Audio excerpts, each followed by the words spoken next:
जैसा कि मैंने आपको पिछले वीडियो में भी बताया था कि हम अगले पार्ट में इंसर्ट के बारे में बात करेंगे। और अब हम जो सेक्शन कवर अप करने वाले हैं वो है इंसर्ट। और इंसर्ट में जो हम सबसे पहले शुरुआत करेंगे वो है पाइवट टेबल। और इंटरव्यू में भी सबसे ज्यादा कंसीडर किया जाता है पाइवट टेबल, क्योंकि आपके पास अगर एक लॉन्ग रेंज डेटा है और आपको उस डेटा को समराइज करना है बड़े ही आसान तरीके से, तो पाइवट टेबल से बेस्ट ऑप्शन कुछ और नहीं हो सकता। तो टेबल तो आई होप आप समझ ही गए होंगे। अब हम शुरुआत करते हैं पाइवट टेबल से, फिर आगे के ऑप्शन में मूव ऑन करेंगे। तो देखो पाइवट टेबल का यूज इतना क्यों पड़ता है, सबसे पहले इस टर्म को अच्छे से समझ लेते हैं। नॉर्मली आप देखोगे कि जैसे आपको यहाँ पर डेटा नजर आ रहा है, जैसे कि employ ID, date, salesman, product, quantity, department, state, sales, काफी कुछ है। और अब जब भी बात आती है इतने बड़े डेटा की, तो इस बड़े डेटा में काफी सारे पॉइंट्स आते हैं। जैसे कि अब आपका सीनियर आया और उसने कहा कि इतना सब नहीं चाहिए। जैसे कि उसने कहा कि मुझे सिर्फ एम्प्लॉय की आईडी, डिपार्टमेंट और उसने कितनी सेल्स की है और बस मुझे यही चाहिए। तो इतने बड़े डेटा में आप कैसे समराइज करोगे? या फिर इसके अदर में भी कुछ ऑप्शन हो सकते हैं। डेटा आपका वर्टिकल फॉर्म में है और आप डेटा को हॉरिजॉन्टल फॉर्म में रिप्रेजेंट करना चाहते हो। तो ऐसी कई सारी चीजें हैं, स्पेशली जब डेटा काफी ज्यादा बड़ा हो और डेटा को आपको समराइज करना है अलग अलग बेसिस पे, तो पाइवट टेबल का यूज किया जाता है। तो यहाँ पर पाइवट टेबल अप्लाई कैसे होता है? तो सबसे पहले आपको सारे डेटा को कंट्रोल शिफ्ट किया, डाउन एरो किया नीचे तक और राइट एरो किया, और डेटा सिलेक्ट होने के बाद आपको केवल सिंगल क्लिक करना है। तो इसके बाद आपको यहाँ पर ऑप्शन मिलेगा न्यू वर्कशीट का और एग्जिस्टिंग वर्कशीट का। तो ये पूछ रहा है कि जो आप पाइवट टेबल इस डेटा पर अप्लाई कर रहे हो, तो ये आपको इसी वर्कशीट पर अप्लाई करना है या नई वर्कशीट पर अप्लाई करना है? तो हमेशा आप नई वर्कशीट पर अप्लाई करना। क्यों? क्योंकि ये डेटा आपका बैकअप है और नई वर्कशीट पर आप अप्लाई करोगे तो आपको उस पर अप्लाई करना भी आसान होता है और समझना भी आसान होता है। तो न्यू वर्कशीट पर क्लिक करके हम कर देंगे ओके। और जैसे ही हम इसको यूज करेंगे तो पाइवट टेबल की यहाँ पर एक ब्लैंक शीट आ जाएगी और पाइवट टेबल का थोड़ा सा डेमो आएगा और एक आता है यहाँ पर पाइवट टेबल फील्ड्स। अब मान लो कि अगर ये कभी गायब भी हो जाता है, आपने गलती से क्लोज पर क्लिक कर दिया, तो अब आप सोचते हो कि आएगा कैसे, काफी लोग परेशान होने लगते। तो हमें क्या करना है, पाइवट टेबल पर क्लिक करना है और आपको यहाँ पर पाइवट टेबल एनालाइज का ऑप्शन मिल जाएगा। आपको यहाँ पर जाना है और आपको यहाँ पर एक ऑप्शन मिलता है फील्ड लिस्ट का, और इस पे आप जैसे ही क्लिक करेंगे तो देखिए पाइवट टेबल फील्ड्स आपका आ जाएगा। तो अब आप एक चीज नोटिस करो कि देखो यहाँ पर ये डेटा कितना बड़ा है और यहाँ पर हमारे पास डेटा है ही नहीं, क्योंकि यहाँ पर डेटा हम अपने हिसाब से बनाएंगे। जैसे कि मान लो मुझे क्या क्या चाहिए, जैसे कि मेरा सीनियर आता है मेरे पास और बोलता है कि हमें कुछ लिमिटेड चीजें ही चाहिए। तो सबसे पहले हमको क्या चाहिए, एम्प्लॉय आईडी। तो हम इसको यहाँ से उठा करके ले लेते हैं रोज पर। तो जैसे ही एम्प्लॉय आईडी को मैंने रोज में लिया तो देखिए ये डेटा यहाँ पर ऐसे आ गया है। उसके बाद उसने क्या किया, प्रोडक्ट सेल किया है। तो उसके बाद हम प्रोडक्ट को लेंगे और हम इसको भी ले लेंगे रो में। तो देखिए ये डेटा इस तरीके से आ गया। तो देखिए अभी हम क्या करेंगे, या फिर इस प्रोडक्ट को लेके यहाँ कॉलम में रख लेते हैं। तो देखिए अभी प्रोडक्ट सेक्शन हमारा ऐसे आ गया है। तो देखिए हमारा डेटा यहाँ पर अलग तरीके से है और यहाँ पर डेटा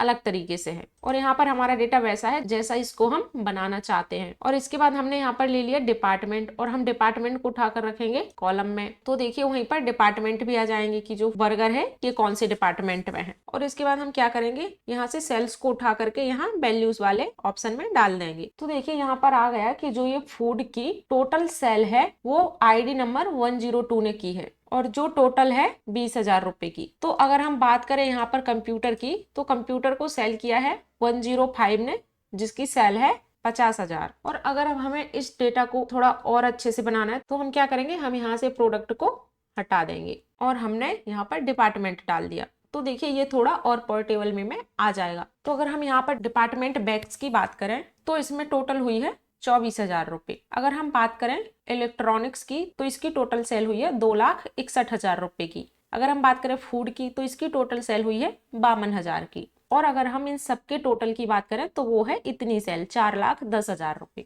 और कुल मिलाकर अगर आप यहाँ पर देखो तो डेटा फिक्स पोर्शन पर है, ना आगे है और ना पीछे। ना इसे आप आगे कर सकते हो और ना पीछे कर सकते हो और ना ही समराइज कर सकते हो, कुछ भी नहीं कर सकते हो। और अगर हम पाइवट टेबल की बात करें तो हम यहाँ पर डेटा को जैसे घुमाना चाहें वैसे कर सकते हैं।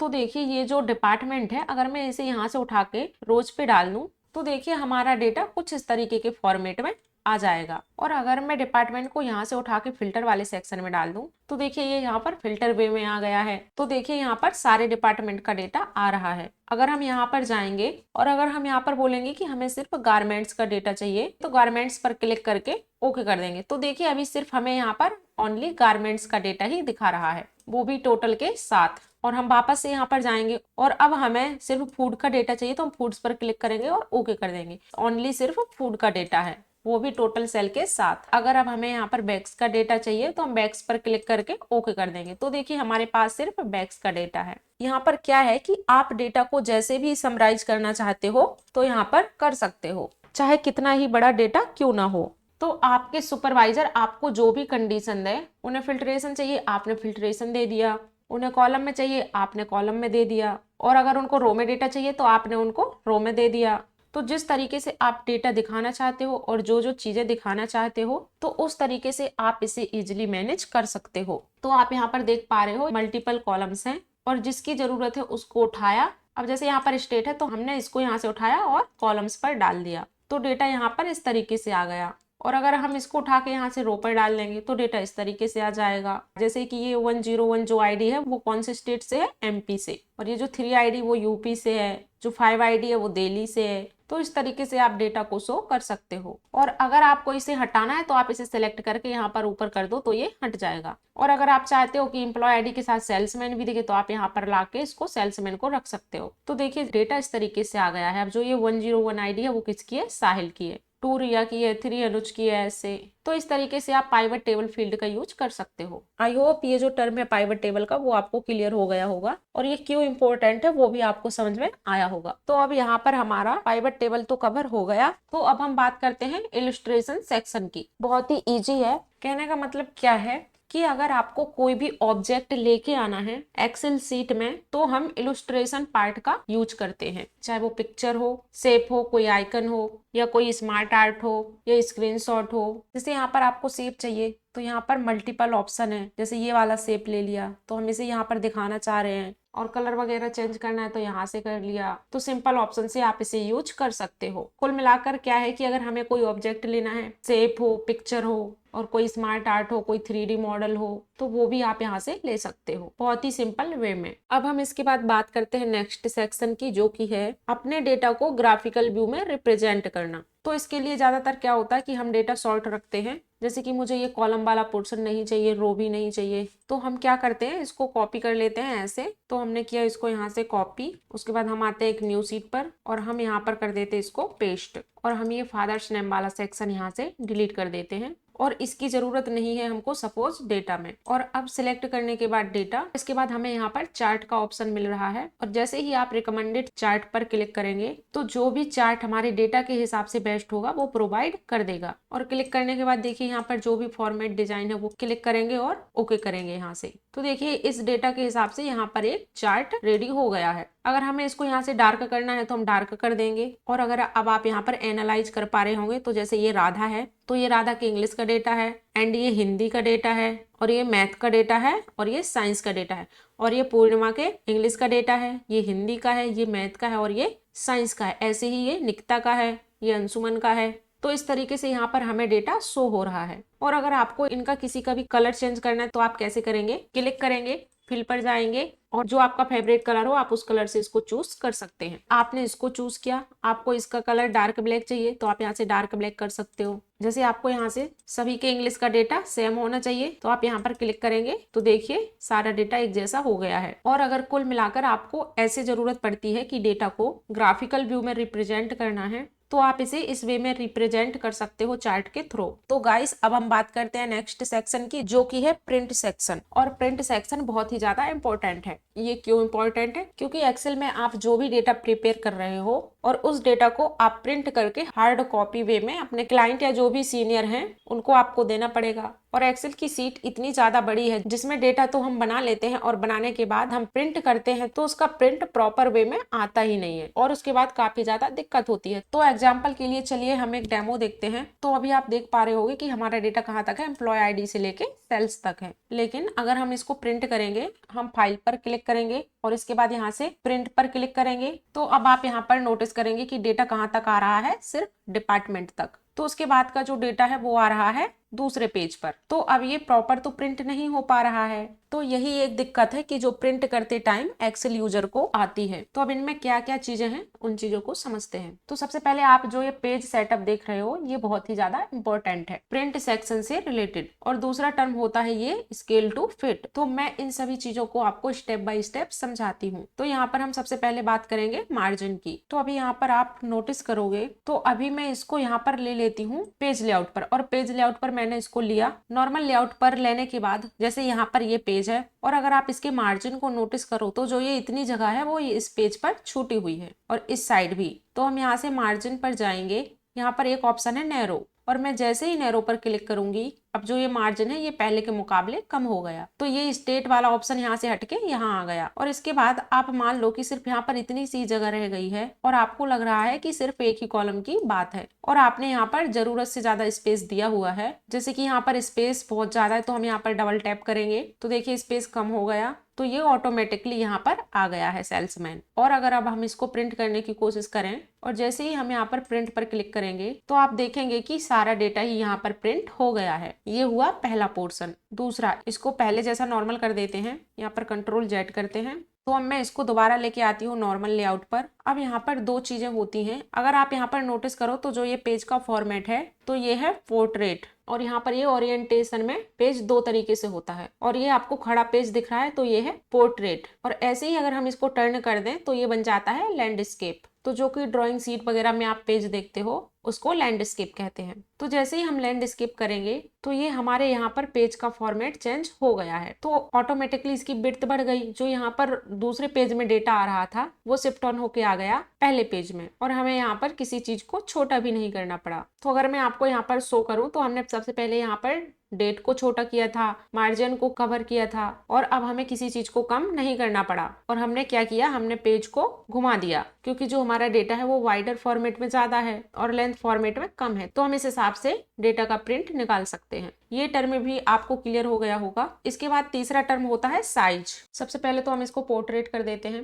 पहले के जैसा। और कई बार जब आप प्रिंट कर रहे हो तो आपको ध्यान रखना है कि जो पेज का साइज है वो ही ले रखा है या नहीं। और जब हम नॉर्मल प्रिंट आउट निकालते हैं और वो होता है A4 साइज पेपर, ये वाला। और बाय डिफॉल्ट जो एक्सेल में सिलेक्ट होता है वो होता है लेटर। तो आपको हमेशा ध्यान रखना है कि आपको सिलेक्ट कौन सा करना है, A4 साइज। और A4 साइज आप सिलेक्ट करोगे तो उसके हिसाब से प्रॉपर डेमोस्ट्रेशन में पेज आपका निकल आएगा और आपका डेटा भी प्रॉपर वे में आएगा। और इसके बाद हम आ जाते हैं नेक्स्ट टर्म पर जो कि है स्केल टू फिट। और अब आप चाह रहे हो कि आपको ये डेटा पूरे पेज में निकालना है जो कि इसकी विड्थ बड़ी है, जो कि अगर आप देखो इस डेटा की विड्थ तो इस विड्थ के हिसाब से सिर्फ डेटा इतना आ रहा है और इतना डेटा एक्स्ट्रा है। तो मैं चाहती हूँ कि पूरा प्रिंट एक ही पेज पर निकले, लेकिन जो उसकी विड्थ है वो अपने हिसाब से मैनेज हो जाए। तो यहाँ पर ऑटोमेटिक विड्थ है तो इसको कर देते हैं 1 पेज। और जैसे ही आप इसको यहाँ पर 1 पेज के बिहाफ पर करोगे तो ये डेटा यहाँ पर श्रिंक हो जाएगा। और श्रिंक मतलब होता है सिकुड़ना, और ये डेटा सिकुड़ जाएगा। तो इसकी वजह से क्या होगा, जब आप इसका प्रिंट निकालोगे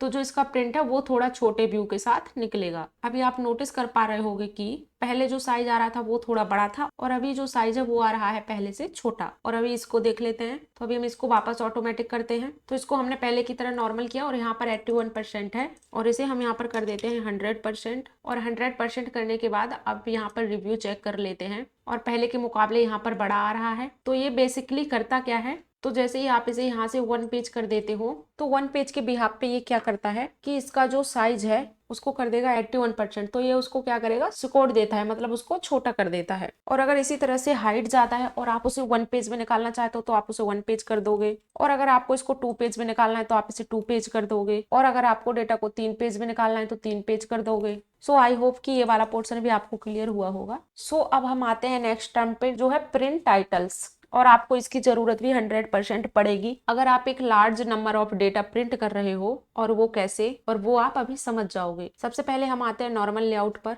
सो ये आ गए हम नॉर्मल लेआउट में। हम इसको पहले की तरह ऑटोमेटिक कर देते हैं और यहाँ पर भी। और करने के बाद मार्जिन पर जाएंगे और मार्जिन पर भी यहाँ से नॉर्मल कर देंगे और यहाँ पर हम इन सबको भी नॉर्मल कर देते हैं पहले की तरह ही। तो यहाँ पर टर्म क्या है कि सबसे पहले हमें डेटा ज्यादा चाहिए होगा तो हम इसको यहाँ से कॉपी कर लेते हैं और यहाँ पर आकर हमने इसको किया पेस्ट, और यहाँ पर आने के बाद भी हमने इसको किया पेस्ट। और इसके बाद हम इसको नीचे पेस्ट करते जाएंगे ताकि हमारे पास थोड़ा लार्ज नंबर डेटा आ जाए। उसके बाद हम यहाँ पर आएंगे, इसको सिलेक्ट करके नीचे तक ड्रैग कर देंगे जहां तक हमारा डेटा है, और हम यहाँ से इसको सिलेक्ट करेंगे और इसको भी नीचे तक ड्रैग कर देंगे जहां तक हमारा डेटा है। तो देखिए हमारे डेट और सीरियल नंबर भी अप्लाई हो गए हैं। अब हम इसका एक बार प्रीव्यू चेक करते हैं प्रिंट के टाइम पर। तो यहाँ पर देखो हम इसको थोड़ा सा छोटा करते हैं, तो यहाँ पर आप नोटिस करोगे यहाँ पर डेटा आ रहा है 147 तक का, और हम यहाँ से नेक्स्ट करेंगे तो आप यहाँ पर देख पा रहे होगे यहाँ पर आ रहा है 180 तक का डेटा। तो क्या इन दोनों डेटा में आपको कुछ फर्क नजर आया? अगर मैं यहाँ पर बात करूं तो आप प्रिंट निकालोगे तो ये अलग पेज में निकलेगा और ये अलग पेज में निकलेगा। और अगर हम पहले पेज की बात करें तो इसमें तो पता चल रहा है कि ये जो पहला कॉलम है तो इस पर ईमेल आईडी लिखी है, इसमें डेट लिखी है, इसमें सेल्समैन, इसमें प्रोडक्ट। लेकिन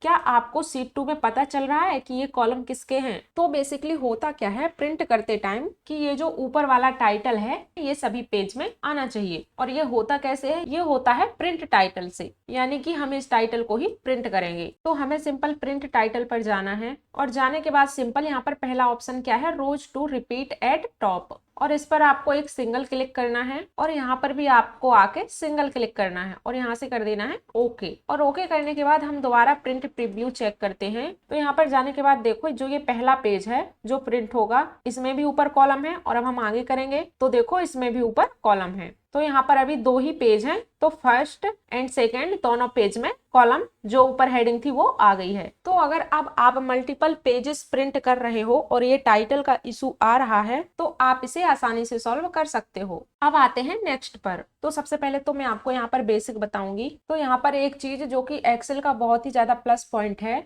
कि एक्सेल में जितने भी सेल्स हैं और उसमें अपने जितने भी कैलकुलेटिंग पार्ट हैं एज ए कैलकुलेटर आप यूज कर सकते हो, और वो भी एक सिंगल ट्रिक के साथ जो कि है इक्वल। जैसे कहने का मतलब मैं यहाँ पर आती हूँ, मैंने यहाँ पर किया इक्वल और यहाँ पर मैंने लिखा 15 + 10 और यहाँ से किया इंटर। तो देखिए हमारा सॉल्यूशन आ गया है। और यहाँ पर मैंने किया इक्वल 10 × 2 और किया इंटर। तो देखिए यहाँ पर इसका आंसर आ गया। और यहाँ पर हमने किया इक्वल 15 / 5 और यहाँ से किया इंटर। तो देखिए इसका आंसर आ गया। तो कुल मिलाकर आप इक्वल करके जो भी मैथमेटिकल इक्वेशन करना चाहते हो एक्सेल में वो काम आप बड़ी आसानी से कर सकते हो। और इसी तरीके से आप यहाँ पर देख पा रहे हो कि मैंने यहाँ पर एक डेमो तैयार किया है जहाँ पर कुछ कस्टमर के नेम है, उन्होंने कुछ प्रोडक्ट्स खरीदे हैं और ये उनके रेट हैं और ये क्वांटिटी है, और अब हमें उनका यहाँ पर अमाउंट निकालना है। तो अब आप यहाँ पर सिंपल देखोगे कि यहाँ पर एक पेंसिल का प्राइस है 68 और टोटल क्वांटिटी है 200। तो इसका प्राइस यहाँ पर कितना होगा? तो हम क्या करेंगे, हमने किया यहाँ पर इक्वल, इस सेल पर क्लिक किया और हम यहाँ पर मल्टीप्लाई करेंगे इस सेल से, और हम यहाँ पर कोई डिजिट नहीं लिखेंगे। वो हम क्यों नहीं लिखेंगे वो मैं आपको समझाती हूँ। और हम यहाँ पर करेंगे एंटर। तो देखिए यहाँ पर इसका आंसर आ गया है 13,600। तो कुछ लोगों के दिमाग में आ रहा होगा कि अभी आपने हमको मैथ बताया तो हम ऐसे क्यों ना कर ले। तो हमने यहाँ पर किया इक्वल और हमने यहाँ पर सिंपल लिखा 68 मल्टीप्लाई कर दिया यहाँ से 200 से और यहाँ पर किया इंटर, और यहाँ पर सेम ही आंसर आएगा। बट इसका नुकसान क्या है कि जब आप सेल सिलेक्ट करके करते हो, जैसे मैं यहाँ पर आपको सेल शो करूं, तो यहाँ पर फायदा क्या है कि जब आप यहाँ पर कोने में आओगे तो आपको यहाँ पर एक प्लस का निशान दिख रहा होगा, और आप इसे जैसे ही ड्रैग करोगे तो ऑटोमेटिकली इन सब का डेटा यहाँ पर आ जाएगा। लेकिन जब आप यहाँ पर आओगे और आप इसको ड्रैग करोगे तो सब में वही वैल्यू आएगी जो कि है 13,600। क्यों? क्योंकि ये जो वैल्यू है हमने इसमें एक कांस्टेंट वैल्यू दी है और इसमें हमने रेफरेंस दिया है। तो वो रेफरेंस क्या है? इस वाले सेल का और इस वाले सेल का, और ये यहाँ पर इसका रेफरेंस ले लेगा। तो देखो अब हम जैसे ही नीचे आए तो देखो इसने यहाँ पर इसका रेफरेंस ले लिया, और नीचे आए तो इसने यहाँ पर इसका एंड इसका, ऐसे ही करके ये सारे रेफरेंस ले लेता है। तो ये फायदा है सेल सेलेक्ट करके करने में और कांस्टेंट वैल्यू को पुट ना करके करने में। सो आई होप ये आपको क्लियर हो गया होगा। इसके बाद यहाँ पर एक बहुत ही इंपॉर्टेंट टर्म है। तो आप देख रहे होंगे कि यहाँ पर डेटा बहुत ही ज्यादा सिंपल है। अगर मैं यहाँ पर बोलूँ कि ये जो 68 है तो ये 68 क्या है? रुपीज है, डॉलर है, ये क्या है? तो हम क्या करेंगे, हम डेटा को ऐसे सिलेक्ट करेंगे। तो यहाँ पर देखोगे जो आपको ये अकाउंटिंग सेक्शन दिख रहा है, अगर इसमें आप ये क्लिक करोगे तो ये यहाँ पर इस फॉर्मेट में आ जाएगा। और अगर आप इसे यहाँ से हटा देते हो, जैसे कि आप इसे चलो यहाँ से जनरल फॉर्मेट में कर देंगे, और यहाँ पर आप देखोगे कि यहाँ पर एक करेंसी का ऑप्शन है और हमने यहाँ से इसे किया ये रुपीज वाला। तो देखो यहाँ से ऐसे रुपीज आ गया और यहाँ पर अमाउंट है, हमने इसको भी सिलेक्ट किया। सिलेक्ट करने के बाद हम यहाँ पे गए और हमने यहाँ से इसे रुपीज में कर दिया, तो वो आ जाएगा यहाँ पर इस फॉर्मेट में। अब यहाँ पर बात आती है क्वांटिटी की, कि ये जो क्वांटिटी आपने यहाँ पर 200 लिखा है, ये क्या है? ये पीसेस है, पैकेट है, बॉक्स है, ये है क्या? तो हम यहाँ पर बोल रहे हैं कि ये पीसेस है। तो इसमें आपको क्या करना पड़ेगा? तो ज्यादातर लोग यहाँ पर एक गलती करते हैं, यहाँ पर आएंगे और यहाँ पर लिख देंगे पीसेस, और आप जैसे ही इसको लिखोगे और आपने किया यहाँ से इंटर, तो आप यहाँ पर देख रहे हो यहाँ पर हैशटैग एरर आ जाता है। तो यहाँ पर एरर क्यों मिला? तो यहाँ पर 68 एंड 200 को गुना करना मैथमेटिकल इक्वेशन है, तो हम यहाँ से पीसेस को कैसे मल्टीप्लाई करेंगे? क्योंकि ये तो अल्फाबेटिकल है। तो इसके लिए हम क्या करेंगे? इसके लिए एक ट्रिक होती है। तो आपको क्या करना है? इन सबको सिलेक्ट करना है और सिलेक्ट करने के बाद आपको नंबर सेक्शन पर जाना है और यहाँ से कस्टम पर करना है और यहाँ से आप जनरल को रिमूव कर दोगे। और रिमूव करने के बाद यहाँ पर सबसे पहले आपको लिखना है हैज। तो हैज लिखा जाता है उनके लिए जो यहाँ पर हमने 200, 300, 100, 500 वैल्यू लिखी है उसके लिए। उसके बाद हमें एक स्पेस करना है और उसके बाद हमें डबल कोट के अंदर जो भी प्रिंट करवाना है यहाँ पर वो लिख देना है। जैसे मुझे लिखना है पीसेस और हमने इसको डबल कोट के अंदर लिखा और हम यहाँ से इसको करेंगे ओके। तो देखो यहाँ पर हमारी वैल्यू भी आ गई और यहाँ पर कोई एरर भी नहीं आया। सो आई होप ये भी आपको समझ आया होगा। और इसके साथ ही अगर आप इसकी डेसिमल वैल्यू हटाना चाहते हो तो आप यहाँ से डिक्रीज डेसिमल कर दो तो ये हट जाएंगे, और अगर आप ये रखना चाहते हो तो आप यहाँ से इंक्रीज डेसिमल कर दो तो ये वापस आ जाएंगे। सो आई होप ये जो नंबर सेक्शन है ये भी आपको समझ आया होगा। और उसके बाद कुछ और ट्रिक है, जान लो, जो आपके काम आएंगी। और जैसे कि कभी भी आप सीरियल नंबर लिख रहे हो, जैसे हमें 1 से लेके 50 तक लिखना है, तो हमने यहाँ पर क्या किया? 1 लिखा, यहाँ पर 2 लिखा और यहाँ पर कॉर्नर में जाके हम इसे सिलेक्ट करेंगे और नीचे तक ड्रैग कर देंगे जहां तक भी हमको चाहिए। तो हमको कहाँ तक चाहिए? 50 तक ही। तो देखिए यहाँ पर 50 तक डेटा आ गया है। और इसी तरीके से अगर आपको 2 का टेबल लिखना है और अगला स्टेप उसका क्या है? 4, तो हमने 4 लिखा, दोनों को किया सिलेक्ट और इस तरीके से हमने सिलेक्ट कर दिया कहाँ तक? 20 तक। तो ये आ जाएगा इस तरीके से। और अगर आपको संडे मंडे चाहिए तो हमने यहाँ पर सिंपल लिखा संडे, उसका अगला स्टेप क्या है? मंडे, और दोनों को किया सिलेक्ट और इसको नीचे तक ड्रैग कर दिया, जहां तक चाहिए हम वहां तक इसको ड्रैग कर सकते हैं। और यही काम आप जनवरी फरवरी के साथ कर सकते हो, और अगर कोई टेबल है तो आप उसके साथ भी कर सकते हो, और अगर कोई डेट वगैरह प्रिंट करानी है तो उसके साथ भी कर सकते हो। अब जैसे कि अगर मुझे यहाँ पर लिखना है जनवरी और यहाँ पर लिखना है फेब्रुअरी, तो यहाँ पर बेसिकली हमने वर्टिकल पोर्शन में लिखा और अब हम यहाँ पर लिखेंगे हॉरिजॉन्टल में। तो हम यहाँ पर इसको हॉरिजॉन्टल में करके देखते हैं। तो आप ऑन स्क्रीन देख पा रहे होगे कि हमने हॉरिजॉन्टल और वर्टिकल तो दोनों में भी हम इसको कर सकते हैं। अब आते हैं हम नेक्स्ट पर, जो कि है डेटा वैलिडेशन। और डेटा वैलिडेशन बहुत ही इंपॉर्टेंट है और ये कई बार इंटरव्यू में भी पूछ लिया जाता है। सबसे पहले हम आते हैं डेटा टैब पर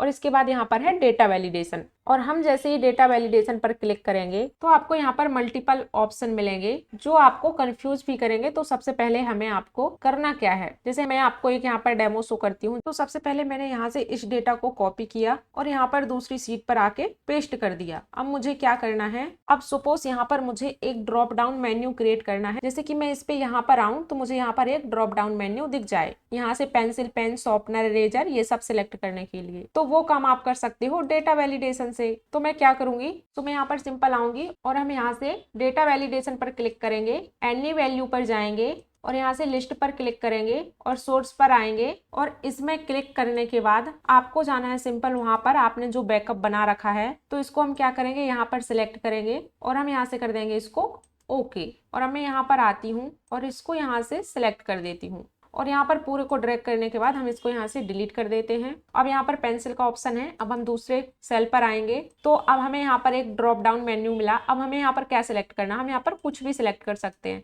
3rd पे आएंगे, 4th पे आएंगे, हम यहाँ पे आते हैं और हमें यहाँ से सिलेक्ट करना है बुक। और यहाँ पर आएंगे, यहाँ पर सिलेक्ट करेंगे नोटबुक एंड यहाँ पर आएंगे, यहाँ पर सिलेक्ट करेंगे पेन। जो भी आप सिलेक्ट करना चाहते हो कर सकते हो। तो इस तरीके से आप यहाँ पर इसका डेटा वैलिडेशन का यूज कर सकते हो। एंड दूसरा यूज है यहाँ पर रिस्ट्रिक्शन लगाने के लिए। कहने का मतलब जैसे हम यहाँ पर आते हैं, राइट क्लिक करेंगे और यहाँ से हम इंसर्ट में जाते हैं और हमें यहाँ से एक कॉलम को इंसर्ट करना है। हम यहाँ से ओके कर देंगे। अब जैसे हमें यहाँ पर इनके मोबाइल नंबर चाहिए तो हम क्या क्या करेंगे, मोबाइल नंबर का कॉलम बनाएंगे। तो जैसे कि यहाँ पर हमें जो भी मोबाइल नंबर चाहिए वो 10 डिजिट से ज्यादा नहीं होना चाहिए। जैसे कि एक रूल है कि मोबाइल नंबर 10 डिजिट के ही होते हैं। तो वो कैसे होगा, तो हम यहाँ से डेटा वैलिडेशन पर जाएंगे और आपको यहाँ पर एक ऑप्शन मिलेगा जो कि है टेक्स्ट लेंथ का। तो यहाँ पर मैंने बोला कि मिनिमम भी 10 नंबर चाहिए और मैक्सिमम भी 10 नंबर चाहिए, और हमने किया यहाँ से ओके, और हम इसको यहाँ से कर देंगे ड्रैग इस तरीके से। और अब मैं यहाँ पर आती हूँ और अब मैं यहाँ पर कोई भी मोबाइल नंबर लिख लेती हूँ, तो इसने यहाँ पर ये एक्सेप्ट कर लिया। और अगर मैं यहाँ पर अब दोबारा कोई नंबर डालूंगी जो कि 10 डिजिट से ज्यादा है और ये 11 नंबर का है, और मैं यहाँ पर एंटर करूंगी,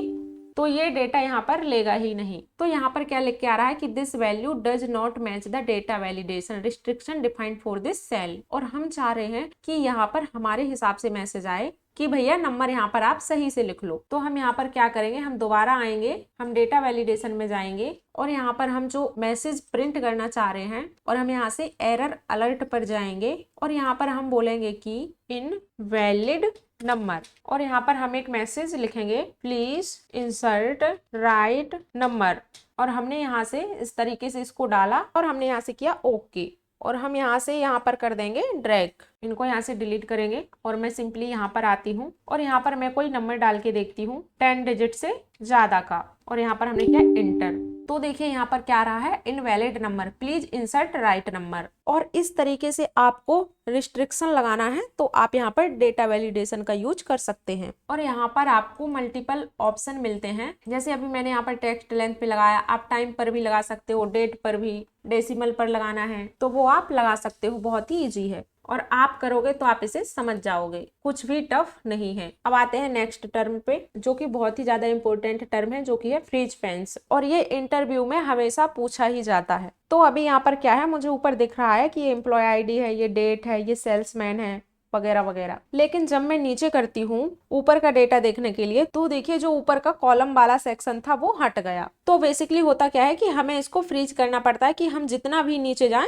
जो ऊपर वाला रो है वो यहीं पर रहे। तो इसके लिए हम क्या करेंगे, हमको यहाँ पर आना है और हमें इसके बाद जाना है व्यू टैब पर, और जाने के बाद आपको यहाँ पर ऑप्शन मिलेगा फ्रीज पेंस का, और आपको यहाँ से फ्रीज पेंस पर क्लिक करना है। और आपको यहाँ पर एक ऑप्शन मिल रहा होगा फ्रीज टॉप रो, और आप जैसे ही फ्रीज टॉप रो पर क्लिक करोगे और जब डेटा को नीचे स्क्रॉल करोगे तो देखिए डेटा तो नीचे आ रहा है, लेकिन जो ये आपका रो है वो वहीं पर ही है, वो कहीं नहीं जा रहा है। तो ये वहीं पर है, क्यों? क्योंकि हमने इसको फ्रीज कर दिया है। तो ये बहुत ही इंपॉर्टेंट है। तो इसको अब हम पहले की तरह नॉर्मल कर देंगे। अब हम यहाँ से इसको कर देंगे अनफ्रीज पेंस। तो देखिए अब हम इसको स्क्रॉल करेंगे तो ऊपर का डेटा भी स्क्रॉल हो गया है, मतलब ये अनफ्रीज हो गया। तो अब ये पहले की तरह नॉर्मल हो गया है। अब जो हमारा लास्ट टर्म है वो है मैक्रो, और अगर आप एक एक्सेल यूजर हो तो आपको मैक्रो के बारे में पता होगा कि मैक्रो कितना इंपॉर्टेंट है। तो फिलहाल मैं इस वीडियो में आपको मैक्रो के बारे में एक बेसिक यूज बताने वाली हूँ, और अगर आप मैक्रो के बारे में डिटेल में पढ़ना चाहते हो तो आप नीचे कमेंट करना, मैं एक बड़े प्रैक्टिकल के साथ मैक्रो का एक वीडियो बनाऊंगी आप लोगों के लिए। और अभी ये वीडियो बिगिनर के लिए है, तो ये बिगिनर के बिहाफ पर बनाया है। तो देखिए यहाँ पर मैक्रो का यूज होता है स्टेप्स को रिकॉर्ड करना, और इसकी जरूरत इसलिए ज्यादा पड़ती है क्योंकि हर एक काम के लिए फॉर्मूला नहीं बनाया जा सकता। मान लो आपके दिमाग में कोई क्रिएटिविटी है कि मैं ये चाह रही हूँ कि यहाँ पर कोई एक सीट है, जैसे कि सपोज ये वाली सीट है, तो यहाँ पर इस सीट में क्या है कि जैसे मैं कोई भी 4 लोगों का डेटा डाल रही हूँ, जैसे यहाँ पर विकास है, इलेक्ट्रॉनिक है, उसका स्टेट मध्य प्रदेश है एंड 60,000 सेल्स है। उसके बाद ये सब कुछ अपने आप कॉपी हो जाए और फिर अपने आप यहाँ पर प्रिंट हो जाए। और अगर मुझे ऐसा कोई काम करना है जिसमें मुझे अलग अलग स्टेप रिकॉर्ड करने हैं, कभी ये सिलेक्ट करना है, कभी ये सिलेक्ट या कभी ये सिलेक्ट, तो ये सब कुछ रिकॉर्ड हो और एक बटन दबाने से ये सब कुछ अप्लाई हो जाए, तो वो काम आप कर सकते हो मैक्रो से। और मैक्रो का सिंपल यूज है आपके स्टेप्स को रिकॉर्ड करना। तो इसका मैं आपको एक छोटा सा एग्जाम्पल दे रही हूँ जिससे आप समझ जाओगे कि इसका रोल प्ले क्या है। और जब आप प्रैक्टिकल बड़े लेवल पर करोगे तो उसके हिसाब से आपको प्रैक्टिकल्स मिलते रहेंगे। जैसे जो बड़े डेटा एंट्री सॉफ्टवेयर बनाए जाते हैं उसके लिए भी मैक्रो का यूज किया जाता है। तो फिलहाल मैं आपको इसका एक बेसिक समझाती हूँ और इसके बाद हम एडवांस लेवल देखेंगे किसी और वीडियो में। तो सबसे पहले तो हमें यहाँ पर एक डेवलपर टैब मिलता है, और अगर आपके एक्सेल में डेवलपर टैब ऑन नहीं है तो आपको क्या करना है, तो आपको ये यहाँ पर एक customise quick access tool दिख रहा है, आपको इस पर क्लिक करना है। क्लिक करने के बाद यहाँ पर आपको ऑप्शन मिलेगा मोर कमांड्स का, आपको इस पर जाना है। यहाँ पर जाने के बाद आपको यहाँ पर ऑप्शन मिलता है कस्टमाइज रिबन का, आपको यहाँ पर क्लिक करना जाना है और क्लिक करने के बाद आपको यहाँ पर ऑप्शन मिला होगा डेवलपर टैब का। तो यहाँ पर मेरे में तो ये सिलेक्ट है, अगर ये आपके में सिलेक्ट नहीं है तो आपको इसको यहाँ से सिलेक्ट करना है और यहाँ से ओके कर देना है, तो ये यहाँ पर डेवलपर टैब आ जाएगा। फिलहाल आते हैं डेवलपर टैब पर, तो आपको यहाँ पर एक ऑप्शन मिलता है रिकॉर्ड मैक्रो का। तो अब हमें यहाँ पर क्या रिकॉर्ड करना है सिंपली, तो अगर हम इसी डेटा के बिहाफ पर बात करें, मान लो कि ऐसा डेटा हमारे पास 4-5 जगह है, तो हम क्या करते हैं इसी डेटा की एक कॉपी क्रिएट कर लेते हैं। तो हम इसी सीट पर जाएंगे, राइट क्लिक करेंगे तो आपको यहाँ से एक ऑप्शन मिलेगा मूव और कॉपी, तो आपको इस पर जाना है। जाने के बाद यहाँ पर सिलेक्ट किया क्रिएट ए कॉपी, यहाँ से किया ओके। तो अब हमारे पास 2 सीट है, हम इस सीट को भी यहीं पर ले आते हैं। तो हम यहाँ से इसका नेम चेंज कर देते हैं, सीट पर राइट क्लिक करना है, रीनेम पर जाना है और यहाँ से हम इसका नेम दे देते हैं डेटा 1 और हम इस सीट का नाम दे देते हैं डेटा 2। तो अब मैं यहाँ पर क्या चाह रही हूँ कि मैं इस सीट पर कोई एडिटिंग अप्लाई करूँ और मैं इसका एक शॉर्टकट बना लूंगी और मैं वही अप्लाई कर दूंगी दूसरी सीट पर। तो अब हम ये सारा कुछ करेंगे कैसे, हम ये करेंगे अपने स्टेप्स को रिकॉर्ड करके। तो सबसे पहले हमें करना क्या है, हमें यहाँ पर ऑप्शन मिलता है रिकॉर्ड मैक्रो का और आप इस पर क्लिक करोगे और क्लिक करने के बाद आपके पास यहाँ पर कुछ ऐसा एक डायलॉग बॉक्स आएगा और आप यहाँ पर कुछ भी नाम लिख सकते हो, मैक्रो 1, मैक्रो 2 या अपना खुद का भी नाम लिख सकते हो। और इसके बाद आपको यहाँ पर एक शॉर्टकट की क्रिएट करनी होगी, जिसे लिखने के बाद आपके सारे स्टेप एक ही बार में अप्लाई हो जाएंगे। तो यहाँ पर मैं बना लेती हूँ Ctrl+Shift+K। अब मैंने यहाँ पर Ctrl+Shift+K ही क्यों बनाया, तो एक्सेल में कई ऐसे शॉर्टकट हैं जिनका ऑलरेडी कुछ ना कुछ मतलब है, जैसे Ctrl+C से कॉपी होता है और Ctrl+V से पेस्ट होता है। तो मुझे यहाँ पर कुछ ऐसा शॉर्टकट बनाना है जिसका कुछ और यूज ही ना हो, इसलिए मैंने यहाँ पर Ctrl+Shift+K बना लिया और अब हमने यहाँ से किया ओके। और जैसे ही मैंने यहाँ से ओके किया तो देखो यहाँ पर रिकॉर्डिंग स्टार्ट हो गई है। तो सबसे पहले मुझे क्या करना है, सबसे पहले मैं यहाँ पर आती हूँ, मैंने यहाँ पर किया राइट क्लिक और हमने किया यहाँ से इंसर्ट और हमें यहाँ पर इंसर्ट क्या करना है एक रो, और मैंने यहाँ पर किया ओके। और ओके करने के बाद हम इसे थोड़ा यहाँ नीचे तक ड्रैग कर लेंगे और उसके बाद हमने इस पूरे को सिलेक्ट किया और सिलेक्ट करने के बाद हमने इसे किया होम पे जाके मर्ज, और मर्ज करने के बाद यहाँ से जो भी कलर मुझे अप्लाई करना है और मैं यहाँ पर वो कलर अप्लाई कर दूंगी कुछ इस तरीके से। और यहाँ से टेक्स्ट कलर में कर दूंगी व्हाइट और जो यहाँ से फॉन्ट साइज है वो मैं कर दूंगी 20। और इतना हमने किया और इतना करने के बाद जो ये पहला वाला रो है तो इसको हमने यहाँ पर सिलेक्ट किया कुछ इस तरीके से, जो कि ऑन स्क्रीन आप देख पा रहे हो। हमने नीचे तक डेटा को सिलेक्ट किया है और सिलेक्ट करने के बाद हम यहाँ पर आएंगे और इसका जो यहाँ से फॉर्मेट है वो मैंने चेंज कर दिया और मैंने यहाँ से इसको कर दिया बोल्ड। और ये करने के बाद जो ये यहाँ पर ऊपर वाला सेक्शन है हमने इसको सिलेक्ट किया और इसके बाद हम जाएंगे क्वांटिटी पर। तो ये जो क्वांटिटी वाला कॉलम है हम इसको पूरे को सिलेक्ट करेंगे और सिलेक्ट करने के बाद हम यहाँ से ये वाला कलर कर लेते हैं और इसके बाद हम यहाँ से टेक्स्ट कलर इसका कर लेंगे व्हाइट और यहाँ पर मैंने इसका फॉन्ट कर दिया बोल्ड। और अब मैंने यहाँ पर काफी सारी चीजें कर ली हैं। अब मैं सिंपल डेवलपर टैब पर जाऊंगी और मैंने यहाँ पर किया स्टॉप रिकॉर्डिंग और अब मैंने यहाँ पर जितनी भी चीजें की हैं वो सब कुछ रिकॉर्ड हो गया है। अब मैं यहाँ पर आती हूँ डेटा 2 में और जैसे ही मैं यहाँ पर वो वाला शॉर्टकट प्रेस करूंगी तो हमने क्या शॉर्टकट बनाया था Ctrl+Shift+K, और जैसे ही मैं Ctrl+Shift+K प्रेस करूंगी तो आप देख पा रहे होगे यहाँ पर वो सब कुछ अप्लाई हो गया है। ये डेटा 2 अलग सीट है और ये डेटा 1 अलग सीट है, तो मैंने डेटा 2 पर अप्लाई किया है। तो कहने का मतलब अगर आपके पास कोई ऐसा डेटा है या कोई ऐसी सीट है जहां पर आपको अपने स्टेप्स को रिकॉर्ड करना है तो उसके लिए आप मैक्रो का यूज करते हैं। तो अब सिंपली मैं यहाँ पर इसका टाइटल अलग डाल दूंगी, डेटा सीट ऑफ 2021, और इस पर डाल दूंगी डेटा सीट ऑफ 2022। तो इस तरीके से हम मैक्रो का यूज करते हैं एंड आई होप कि आपको ये क्लियर हो गया होगा। आई होप फाइल ऑप्शन आपको पता ही होगा। तो हम यहाँ पर न्यू से एक नया पेज ले सकते हैं। जैसे आपको कोई एक नया वर्कबुक लेना है तो उसके लिए आप न्यू पर क्लिक करोगे और किसी भी फाइल को आप सेव कर देते हो। जैसे कि मैंने इसको YT एडिटिंग के नाम से सेव किया है, तो मैं जैसे कि इसको बंद कर देती हूँ और मुझे इसी को दोबारा खोलना है तो मैं यहाँ से फाइल पर जाऊंगी एंड ओपन पर क्लिक किया और देखो यहाँ पर नाम आ रहा है YT एडिटिंग और हमने इसको क्लिक किया तो देखिए वो फाइल यहाँ पर खुल गई है। और इसके बाद हम नॉर्मली सेव एज की मदद से हम अपनी फाइल को सेव कर सकते हैं और प्रिंट से आप नॉर्मली उसका प्रिंट आउट निकाल सकते हो। और हमें प्रिंट के दौरान किन बातों का ख्याल रखना चाहिए वो मैंने आपको बता दिया है। सो आई होप अब वो दिक्कत आपको नहीं आएगी। सो गाइस, अगर आप एक नॉर्मली फ्रेश एक्सेल यूजर हो सो मैं आशा करती हूँ कि आपको ये पार्ट 1, पार्ट 2 और पार्ट 3 तीनों ही समझ आए होंगे। और अगर प्लीज आपको ये वीडियो पसंद आया हो तो चैनल को लाइक करें, कमेंट करें एंड सब्सक्राइब करें और प्लीज थोड़ा सा सपोर्ट दिखाइए जिससे मुझे मोटिवेशन मिलता है। और साथ में एक कमेंट करके अपना फीडबैक जरूर दें। Thank you.